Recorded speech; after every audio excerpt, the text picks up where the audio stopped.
Thirsty Thursday, y'all. Um, Today's topic video was a little bit long, so I just wanted to do like a beginning message so that if anyone didn't want to sit through the rant of my story, um, don't let people who are thirsty for money tell you that you're not moving forward with your business or that your business can't be successful. Don't let thirsty people put you down. It's the perfect it's Cancer full moon in the middle of a retrograde. So emotions are high, thinking about the past, but take a moment to just pat yourself on the back, even if no one else will, for your accomplishments. Every sale is important, even if it's one tiny sale. Any forward movement should be celebrated. So don't let anyone take that from you. And I think that would be kind of the long short from I'll post my 25-minute video following this. But so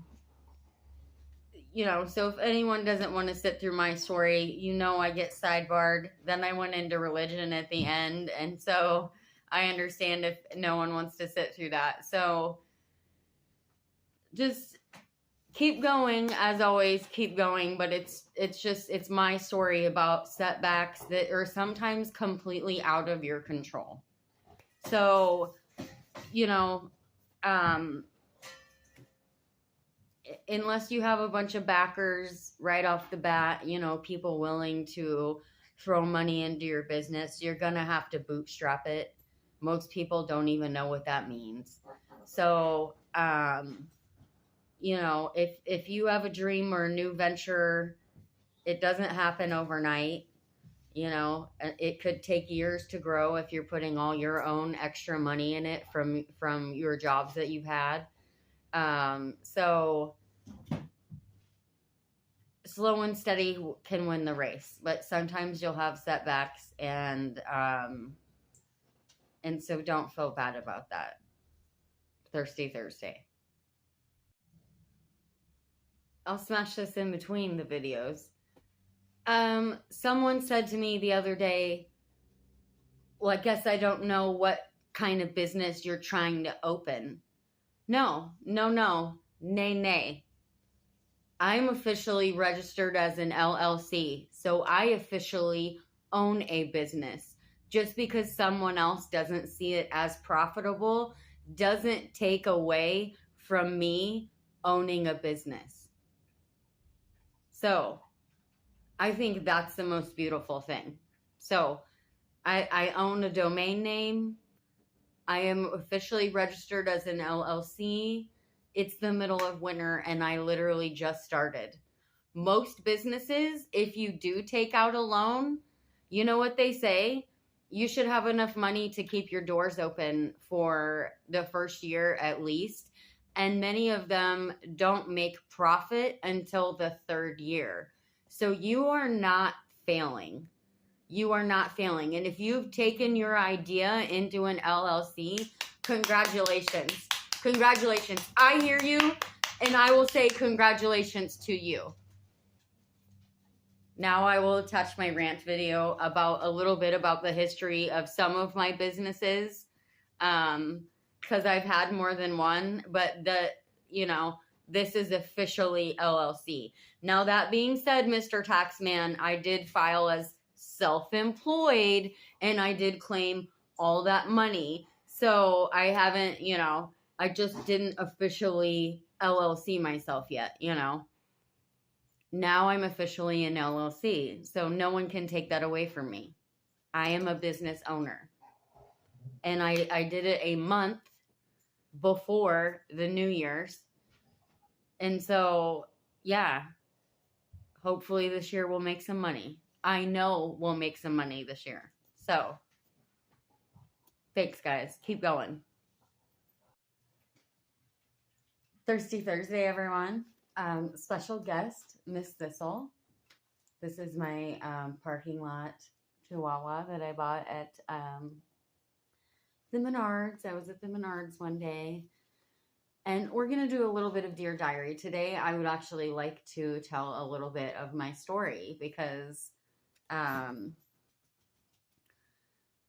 of you might wonder, like, why is this chick who started her business with 32 cents trying to tell us about business? Well, because I've had businesses.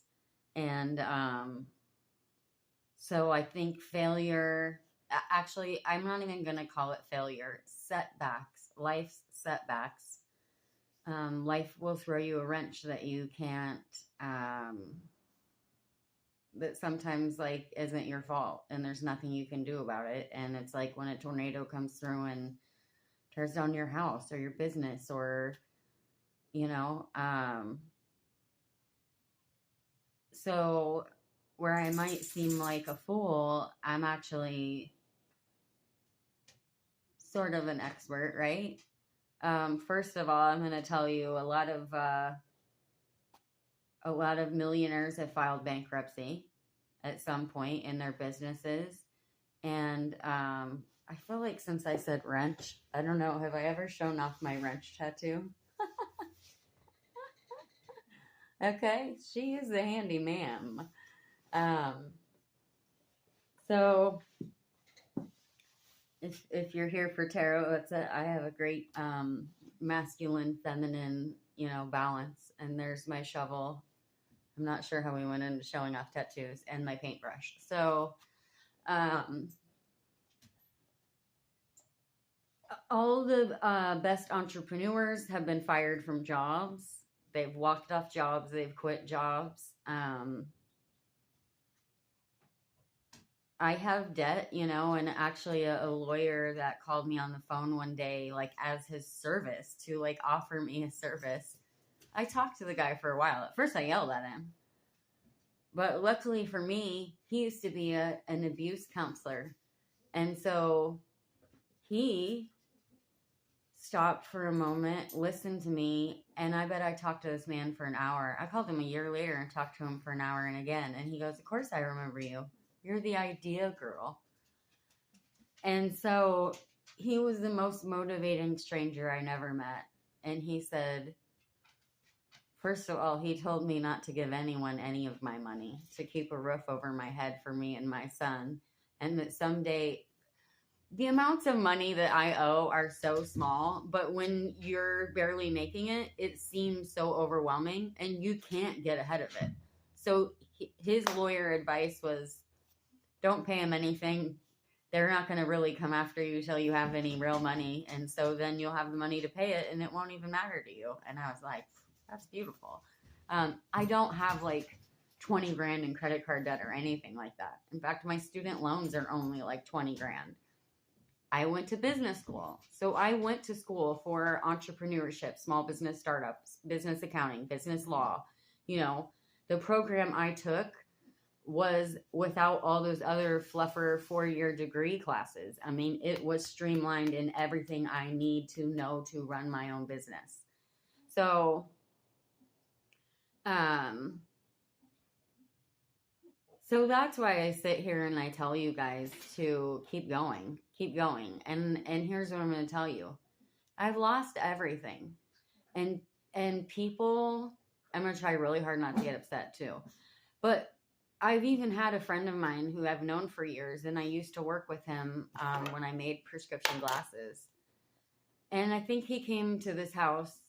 I think he came to see me. We usually have dinner like once a year. We meet up, dress up, and go have dinner.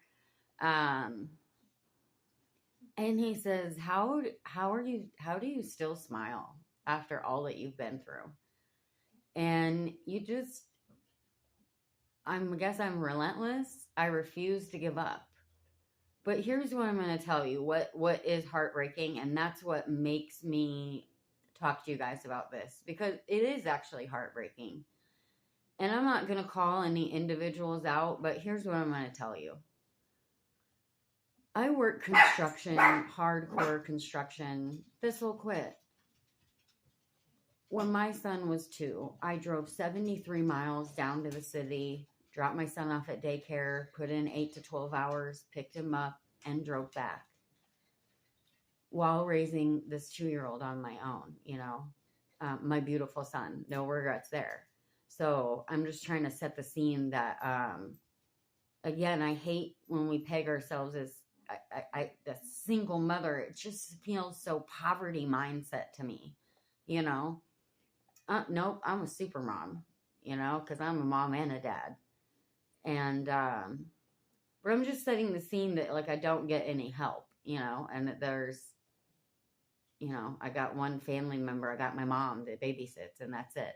Some of my cousins watch him and have watched him in the summer, but obviously they're like school age and now they're at college, right? It's, so resources have been really limited for me. So not complaining. I'm just setting the scene, especially if it's someone else who thinks they can't do it because everyone around them says they can't. So I just it's hard to rise above that when, let me back up. So I put all my money, all my extra construction money into this boutique, and I just kept growing it and growing it. And we're going to sell a bunch of the stuff that I have donated, half of it, but I found a bunch of, stop guys, of vintage stuff that's brand new. So I call them, I don't know if someone's got like storage units and stuff, but so I call it time capsule or new old stock, but I've got like a ton of it because it's great. And just like really unique, like wild stuff that you wouldn't find at your local store or a small store. So I built this boutique because it was my love. Like I've wanted to have a store like my whole life. But I'm also a gardener, so I do like also set up booths at farmers market. Like I have everything. I've got the cargo trailer, I've got the canopy, I've got racks. Like I've put all my money into this. And everyone around me it's just like everyone's pointing the finger at you, telling you you can't, telling you that you're failing, telling you that you're never going to make it. But these are people who are afraid to go take a leap of faith and get a new job. Those are people who need that daily security. And I'm like the risk taker, the adventurer, well, why did I go to school for? I didn't go to school for, I went part-time. So my 2-year degree was stretched out, 3 years. I didn't go to school for 3 years and have a student loan debt to go punch a time clock every day. Not that I'm above working, but do you see my point here? And so everyone will point at you and tell you that you're failing, but no one came and saw the store. They'll see one thing from when you started and you set up one sale and it didn't go good. If you say you made a sale, most good, positive people would just say, good job, all right? Like I made a sale. It doesn't matter if it's 50 cents. You made a sale, right? I'm that guy. But unfortunately, the people around me, well, how much did you make? If you need to know how much someone made off of that sale to call it a victory, you're ugly thirsty. So stay happy thirsty. Stay positive thirsty. Stay, do you know how defeating that is? To have everyone around you pointing at you, telling you you're failing. People who are afraid to take a leap of faith. Then I had a group of friends that one invested a bunch of money into the other one's business. I've never asked them for money. I don't want their investment. I'm not upset about that at all. I clapped for them. I was so happy for all of them. But then they turned and pointed and laughed at and laughed at me like I was the loser. These are all people with 2 income hold houses that you're just either an entrepreneur or you're not, okay? And if you want to be, you're going to have to hit that struggle. It's going to be a struggle, and you're going to be alone, and it is hard. So that is why I made this channel, to stay positive and stay thirsty in a good way. So, long story long, what happened to my store Well, love came home drunk one night and tried to kill me. So I packed up all my stuff and left. I lived, 100 miles from anyone I knew. I shut it down. I pulled out and I left. Do you know how heartbreaking that was? I had to leave my greenhouse, my garden that was the size of this house, all of it. I had to walk. And then I have everyone pointing at me, telling me that I'm a failure. Well, what did I do wrong? Anyone? Does anyone have, what did I do wrong there? I don't think I did anything wrong there. I think I put in the work and the effort, and I feel like it was taken away from me by a tornado that I could not stop. So I did the right thing. And then, but everyone else thinks I should just give up. So it is hard to smile, and it is hard to still focus on your dream. And that's why I say, and they say, don't even talk about it with anyone you know. Like, I started a YouTube channel to try to help me get going again, right? Get enough viewers. I mean, it's not even about, this isn't even about like being a YouTube star.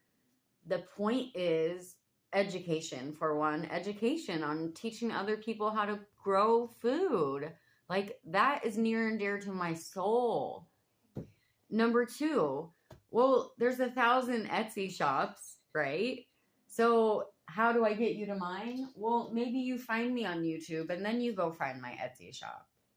You know, it's just another stream of income. Maybe someday I'll have a store again. Now I'd rather have, a farm and a produce booth and go do farmers markets. And then we can put up the crafts in the background, But I'm still sitting on all my stock from my store. Why would I not try to sell it? It's thousands of dollars worth of merchandise. I'm not going to just throw it all away and give it all up. That was my time, blood, sweat, and tears, energy. So it's so hard to stay positive. And you just have to keep going. So, that's a bit of my story as far as, but then people will call you lazy because they just go get a job, go get this factory job. First of all, I'm not knocking a factory job. I am literally the size of a child. I am 5 feet tall. To me, that's like they're putting me in. Don't let anyone else put you in poverty mindset. Don't let anyone else pour you into a mold. Unless you're a cake or a piece of concrete. Unless you want to be a cake or a concrete statue, break molds. Don't be poured into them. Because that's not what I came here to do. So, who says you can only be good at one thing? How boring. Blah. Blah. No, I'm good at a lot of things. I'm good at motivating people. I'm good at healing people when they're sad and being empathetic and recognizing when someone needs something and not going, don't ever ask someone if they need help or tell them to ask you if they need anything. If you know they need something, step up and help them. If you make them ask you, you're shady. You're shady. You're one of the same people would lean over to me. Let me know if you need anything. No, you're the exact person I don't need anything from. Okay? Break the cord. Cut the cord. If you're a tarot person, burn that cord or whatever. Again, I don't practice magic. You could do it with prayer and words.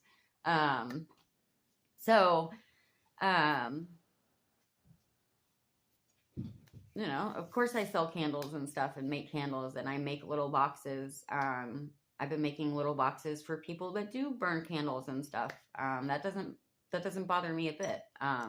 'Cause for me, it's for the creativity. So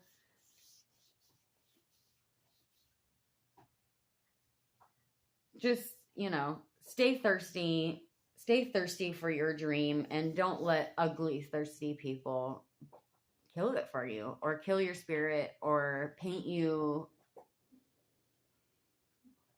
I mean, it's like they're crayons and your oil pastels.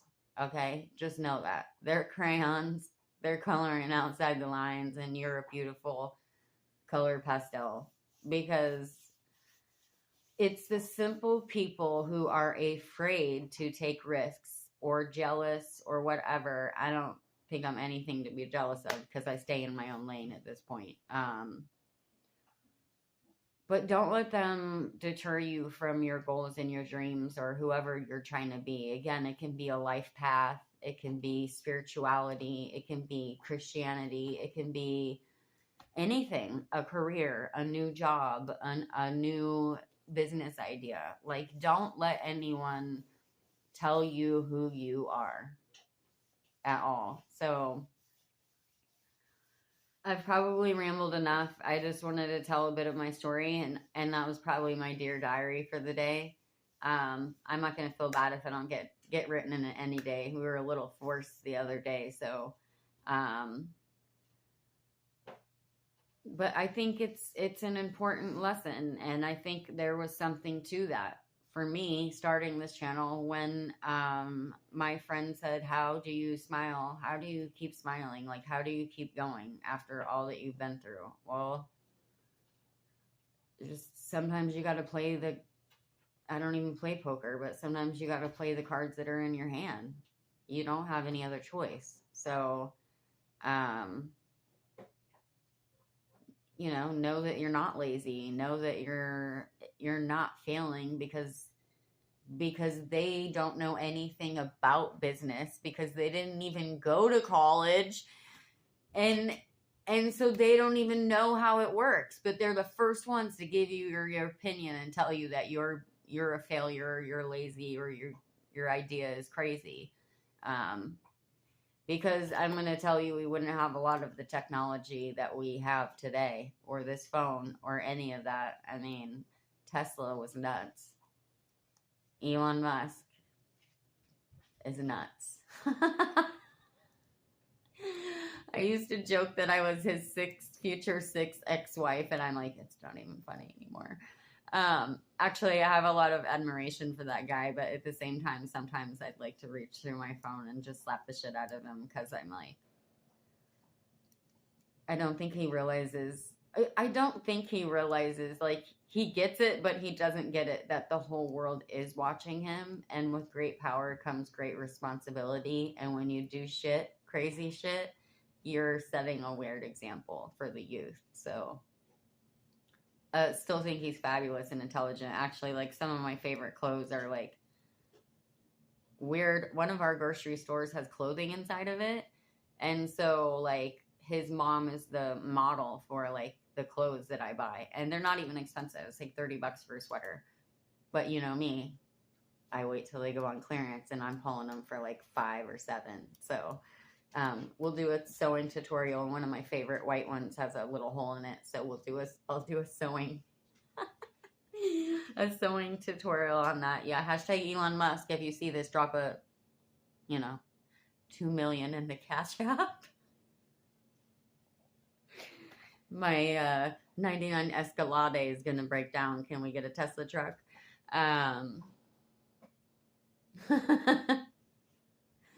Anyways, hey, maybe that'll, you never know, that hashtag Elon Musk may be what makes this channel take off. You never know. You never know. I mean, if you're here for tarot, divine timing is a thing. If you're Christian, divine timing it's still a thing. So, that's just my opinion. So, and again, if the tarot bothers you, if for your religious beliefs, then please I beg you to not watch it. So I have a different view on that some of us brave souls had to cross the dark side and bring the tarot cards back to the light. I know that there's a debate. I don't know how we got into a religious debate on Thirsty Thursday, but I know there's a big debate over, them being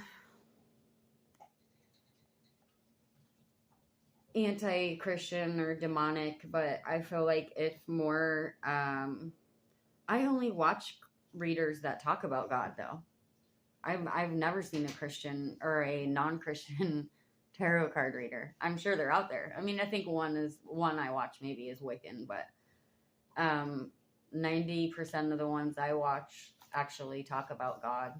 So I think if more people, if more Christians and more good people, I'm not telling people to go out and get them or use them. I'm saying I feel like some of us were like these little soldiers, and we went in like our own little version of a thief in the night, and we stole them tarot cards back from Satan. So that's just my opinion. I'm not saying it's right or wrong at all. So I think there's a lot of we went full blown religious on Thursday here, didn't we? There's a lot of magic in the Bible, and I don't mean like practicing magic. Like, I just mean there's a lot of really magical supernatural shit that people never want to talk about. But then I follow a ton of sermons that talk about prophetic gifts, and you know, I truly believe that. I mean, if I can look at a person and it's like I hear it in my head. I mean, I've like seen people online that it was like, that person needs you, go help that person. Like a stranger on the internet. And it's like every fiber of my being knows that that person is a victim and needs help. And I will like reach out to them. Or I looked out my window one day and I saw this kid outside and it freaked me out. And it was like, that kid needs you, Sam. I mean, that was like what I heard in my head. Like, so weird. That kid needs you right there. That kid needs your help. That kid needed my help. His mom was making him he was in a not very, very bad living situation, not being fed, ended up running away months later. And I went and got him. And then later when drunk ass finally showed up, she said he was headed towards a registered sex offender's house. So prophetic gifts are a real thing. I think it's all in how you use them and view them. And so when I say I'm on a personal mission to feed the world, I feel like I'm really being called to teach people how to grow food and to motivate people. You know, to be a light worker isn't all sitting around chanting kumbaya. Like I said, has nothing to do with tattoos, but it's not all like celestial babble. I mean, to me, being a light worker is being a foot soldier, and you have to be out there and you have to be willing to risk it for the biscuit, and you have to be of service to other people. So I'll chase people down the road and give them bags of food from my garden, you know. If I didn't sell it that day, oh well, someone else still ate from it. So to me, that's what also being a light worker is all about, is in, depending on what you follow, you know, obviously I watch too much tarot, but it really is about spreading joy, love, kindness, and being of service and being a helpful hand. And so that's why I have 10 different streams of videos on one channel, because I'm teaching people how to grow food. Hopefully I'm inspiring people to do crafts or do their own crafts. If I can sell some of mine, cool, because I like to eat too. And, you know, business motivating. I don't want anyone to feel like I've been made to feel like I'm a failure because we're playing the same game on different fields with different tools, you know? And it's a thing. So I'm telling you to don't give up, because keep going, because once you get to wherever you're trying to go, you won't even look back to have the last laugh. Your rearview mirror will be non-existent, and you will laugh at the thought that they even made you upset or doubt yourself. You won't even need to go, look at me, I made it. Because you'll be so far into your own happiness and destiny and life path that it won't even matter. So stay thirsty. All for one and one for all.